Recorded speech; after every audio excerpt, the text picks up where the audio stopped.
Hello everyone, this is Ram Bishnoi and today we are going to discuss class 10th English worksheet number 40। ये आपकी 9th of November 2021 की worksheet रहेगी। आज की इस easy important interesting worksheet में हमें एक अनसीन पैसेज दिया गया है। इस अनसीन पैसेज को हमें रीड करना है और उसी पर बेस्ड कुछ इजी क्वेश्चंस है जिनको हमें सॉल्व करना है। Let's begin. चलिए शुरुआत करते हैं हम इस वर्कशीट की। सबसे पहले हमें रीड करना है इस अनसीन पैसेज को। इस अनसीन पैसेज का थीम है पोलाइटनेस। पोलाइटनेस मतलब जब हम किसी के साथ बिहेव करते हैं या फिर हम रिएक्ट करते हैं या बातचीत करते हैं तो उसमें पोलाइटनेस होना यानी सौम्यता होना, जिससे कि सामने वाला कंफर्टेबल फील कर पाए, तो उसे हम पोलाइटनेस बोलते हैं। ये जो पोलाइटनेस होती है वो ह्यूमन कैरेक्टर की, हमारे पर्सनैलिटी का एक इम्पोर्टेंट पार्ट होता है जो अपनी पर्सनैलिटी को और ज़्यादा ऊपर ले जाता है। Let's begin. चलिए देखते हैं क्या है यहाँ पर इस अनसीन पैसेज में। Politeness has been well defined as the benevolence in trifles। यानी benevolence का मतलब तो उपकार, कि अगर हमें दूसरे की भलाई करना है तो उसकी शुरुआत पोलाइटनेस से होती है। जब हम अच्छा बोलते हैं, अच्छा रिएक्ट करते हैं, इट मीन्स दैट सामने वाला कंफर्टेबल फील करता है, और जब कंफर्टेबल फील करता है इट मीन्स दैट हम उसके लिए कुछ अच्छा सोच रहे हैं या कुछ अच्छा करने वाले हैं। So politeness has been well defined as the benevolence in the trifle and it is the desire to put those whom we meet perfectly at their ease। कि इसका मतलब ये होता है कि हम पोलाइटनेस अगर बिहेव करें, जो सामने वाला है उसको हम कंफर्टेबल फील करा रहे हैं, उसको हम ईजी सिचुएशन दे रहे हैं, एंड सेव दम फ्रॉम एवरी काइंड ऑफ पेटी डिस्कम्फर्ट एंड एनोयंस। और उनको हम प्रोटेक्ट करते हैं, किससे? डिस्कम्फर्ट से, एनोयंस से हम उनको प्रोटेक्ट करते हैं, उनको एक अलग लेवल का हम कॉन्फिडेंस देते हैं। The limited part of the benevolence, called the politeness, requires only an inclination to make them happy temporarily। कि जो एक लिमिटेड पार्ट है इस भलाई का, कह लीजिए हमारे बिहेवियर का, वो है कि पोलाइटनेस। कि पोलाइटनेस से हम सामने वाले को टेम्परेली, थोड़ी टाइम के लिए सही, हम हैप्पी, खुश फील कराते हैं, कंफर्टेबल हम फील करवाते हैं। While they are in our presence, कि जब वो हमारे सामने होते हैं, and when this can be done without any sacrifice on our part और only with a slight sacrifice of personal comfort. कि जब हम करते हैं, कब कर सकते हैं? विदाउट सेक्रीफाइस के। पोलाइट जब हम बोलते हैं या बिहेव करते हैं तो उसमें कुछ सेक्रीफाइस करने की ज़रूरत नहीं होती। हो सकता है कभी कभी सेक्रीफाइस भी करना पड़ेगी, कभी कभी हो सकता है कि सामने वाले ने कोई मिस्टेक की हो, then we have to control that situation. तो वो हमारा सेक्रीफाइस भी हो सकता है या विदाउट सेक्रीफाइस भी हमारी पोलाइटनेस हम शो कर सकते हैं। Politeness is said to be one of the important characteristics of civilised person. जो सिविलाइज्ड पर्सन है, सिविलाइज्ड समझते हो ना, जो एजुकेटेड होता है, मतलब जिसको हम हिंदी में सभ्य बोलते हैं, तो उसका एक इम्पोर्टेंट कैरेक्टरिस्टिक्स होती है, एक इम्पोर्टेंट विशेषता होती है कि जो पोलाइट है, जिसके पास जितना अधिक नॉलेज होगा, जिसके पास जितनी अधिक एजुकेशन होगी, वो उतना ही ज़्यादा पोलाइट होता है। ओके, जैसे आपने सुना होगा या पेड़ के बारे में कि जितने ज़्यादा फल लगते हैं उतना ही ज़्यादा वो झुकता है। Same with the human character too, कि जिसके पास जितना अधिक नॉलेज होगा, जितना अधिक वो एजुकेटेड होगा, उतना ज़्यादा वो पोलाइट होगा। जिसके पास जितने कम नॉलेज होगी उतना ही ज़्यादा इगोइस्टिक होता है। So politeness is said to be one of the important characteristics of the civilized person. Politeness is the art of choosing among your thoughts. कि एक आर्ट है, अपने थॉट में से हमें चूज करना होता है कि we want to be polite और we don't want to be polite. हम क्या चाहते हैं, कैसा बनना चाहते हैं, तो हमारे ही इनर वॉइस होती है, उसमें से हमें चुनना होता है। इसकी कहीं से ट्रेनिंग लेने की ज़रूरत नहीं है कि हम ट्रेनिंग लेंगे, क्यों? हमारे ऊपर डिपेंड करता है। It must be implemented in every walk of life. लेकिन इसके लिए ज़रूरी है कि इसको हम जहाँ जाएं, जैसे जाएं, अपनी पूरी लाइफ का एक पार्ट एंड पार्सल बना लें। ये नहीं कि हमें कहीं पे पोलाइटनेस शो करनी है जस्ट टू शो अप, ऐसा नहीं होता। When we deal with the people elder to us as we are polite, कि जब एल्डर के साथ हम डील करते हैं हमें पोलाइट होना चाहिए। But an honest polite person is polite with everyone. लेकिन जो ऑनेस्ट होता है, ऑनेस्ट पोलाइट पर्सन या नेचुरली पोलाइट पर्सन होता है, वो हर किसी के साथ पोलाइट होता है। जैसे कहा जाता है कि a person is nice to you but not nice to a waiter is not a nice person. कि एक पर्सन है जो होटल में आपको लेके गया है, आपसे बड़े प्यार से बात कर रहे हैं, but he is not nice to waiter, waiter से वो नाइस नहीं है, it means that person is not a nice person. इसका मतलब वो अच्छा व्यक्ति नहीं है। जो अच्छा व्यक्ति है, जो पोलाइटनेस है, तो सिर्फ पोलाइटनेस है वो एल्डर के साथ, बड़ों के साथ शो नहीं करेगा, but an honest polite person is polite with everyone. हर किसी के साथ वो पोलाइट रहेगा। People to the lower status, चाहे वो उससे जूनियर हैं, वर्कर्स हैं या इवन चिल्ड्रंस हैं, उन सब के साथ। Not only with the human but also with the animals we must be polite as they are are helpers, कि सिर्फ ह्यूमन्स ही नहीं बल्कि जो एनिमल्स है वो भी हमारे हेल्पर होते हैं, तो उनके साथ भी हमें पोलाइट रहना होता है। इट मीन्स वो ऑनेस्ट या रियल सेंस में पोलाइट पर्सन हम कहेंगे।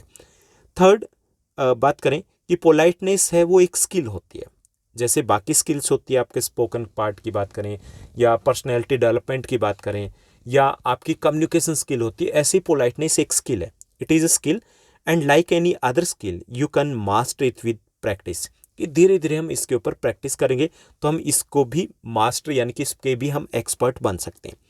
The greatest enemy of politeness is ego, सबसे बड़ा जो दुश्मन होता है वो होता है पोलाइटनेस का, वो होता है ईगो। अगर हमारे पास ईगो है वी कांट बी पोलाइट, हम पोलाइट नहीं होंगे, हमें लगेगा मैं क्यों करूं ये, मैं ऐसे क्यों करूं। तो जहां पर ईगो होगा वहां पे पोलाइटनेस नहीं हो सकती। To be a polite person you have to sacrifice your ego, अगर हमें पोलाइट बनना है तो हमें अपने ईगो को छोड़ना होगा। It is difficult for an egoist person to be polite, जो ईगोइस्ट पर्सन होता है उसके लिए पोलाइट होना काफ़ी डिफ़िकल्ट होता है। You have to imply politeness in your thinking speech and actions, हमें पोलाइटनेस को अपनी सोच में, अपनी स्पीच में, अपने एक्शंस में इम्प्लीमेंट करना होता है। Action work more than words, और एक्शंस है वो वर्ड से ज़्यादा इंपॉर्टेंट होते हैं जो हम कर रहे हैं। अगर हम पोलाइटली बिहेव करें इट मीन्स दैट वो ज़्यादा इंप्रेसिव होगा, ज़्यादा इफेक्टिव होगा।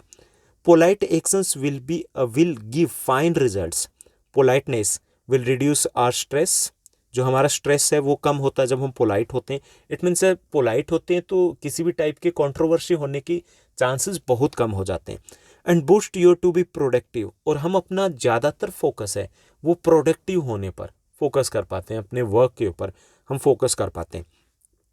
Apart from your present benefits you protect your future too, सिर्फ प्रेजेंट बेनिफिट ही नहीं मिलते बल्कि फ्यूचर बेनिफिट्स भी होते हैं। Being polite makes you mentally healthy, polite होते हैं तो मेंटली ज़्यादा हेल्दी होते हैं, ज़्यादा स्ट्रॉन्ग होते हैं।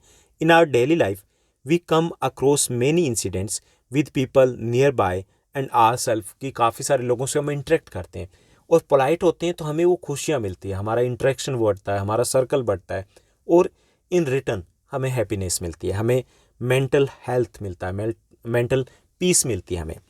Different rules of behaviour have to be observe, जब हम पोलाइटनेस की बात करें तो अलग अलग रूल्स हमें ऑब्जर्व करने होते हैं।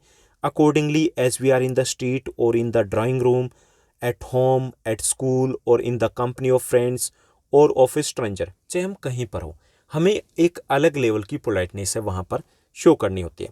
देर is also to be considered the great diversity of social etiquettes which distinguish one country from another country. इसके साथ साथ हम अगर एक कंट्री की बात करें दूसरी कंट्री में तो वहाँ पर पोलाइटनेस है वो अलग तरीके से शो की जाती है, जो हमारे एटिकेट्स हमारे बिहेवियर का एक इंपॉर्टेंट पार्ट होता है। ओके, तो ये हमने समझा इस अनसीन पैसेज को। अब इस पर बेस्ड है कुछ इजी क्वेश्चंस जिनको हम सॉल्व करेंगे। तो चलिए देखते हैं क्या है क्वेश्चंस और क्या रहेंगे इनके आंसर्स। तो इसमें फर्स्ट जो हमें क्वेश्चन दिया गया, politeness is a desire to, politeness एक डिजायर होती है किसके लिए, मेक पीपल अनकंफर्टेबल, ताकि लोगों को अनकंफर्टेबल फील करवा सकें। Second, to make people feel at their ease, ताकि लोग कंफर्टेबल फील करें। एनॉय समवन, किसी को नाराज करने के लिए।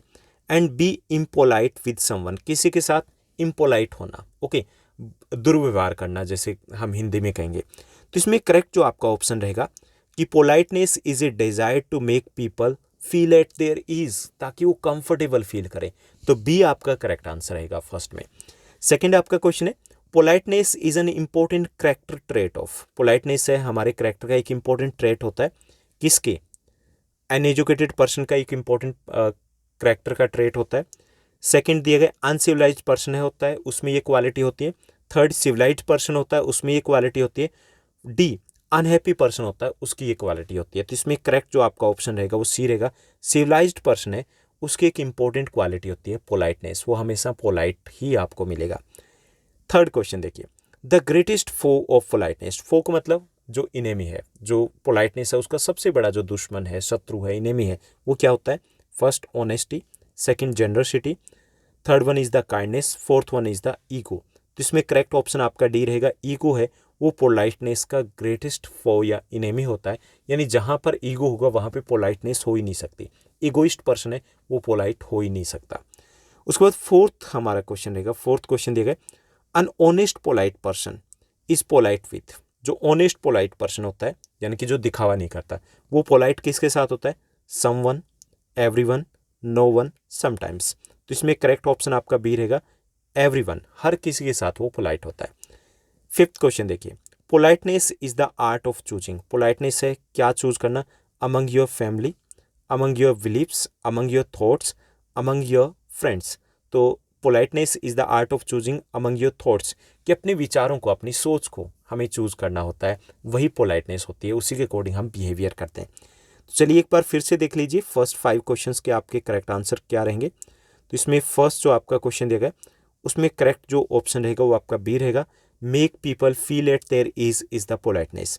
सेकंड जो आपका क्वेश्चन है उसमें करेक्ट जो आंसर रहेगा वो सी रहेगा, सिविलाइज्ड पर्सन है उसका एक इंपॉर्टेंट ट्रेट होता है, गुण होता है पोलाइटनेस। थर्ड जो आपका क्वेश्चन है, ईगो है वो पोलाइटनेस का इनेमी होता है। फोर्थ जो क्वेश्चन है उसमें करेक्ट आंसर आपका रहेगा बी, एवरीवन, जो ऑनेस्ट पोलाइट पर्सन होता है हर किसी के साथ पोलाइट रहता है। और फिफ्थ आपका क्वेश्चन है, politeness is the art of choosing among your thoughts, C आपका करेक्ट आंसर रहेगा। तो ये थी हमारी आज की काफ़ी easy interesting worksheet. I hope आपको सब कुछ अच्छे से समझ में आया होगा। इसके साथ साथ आपके इंग्लिश के जितने भी चैप्टर्स हैं, जो टर्म 1 के चैप्टर्स हैं, उन सभी चैप्टर्स के MCQs है, डिटेल चैप्टर्स है, वो हम ऑलरेडी डिस्कस कर चुके हैं। अगर आपने उन वीडियोस को नहीं देखा तो आपको प्लेलिस्ट में जाना है।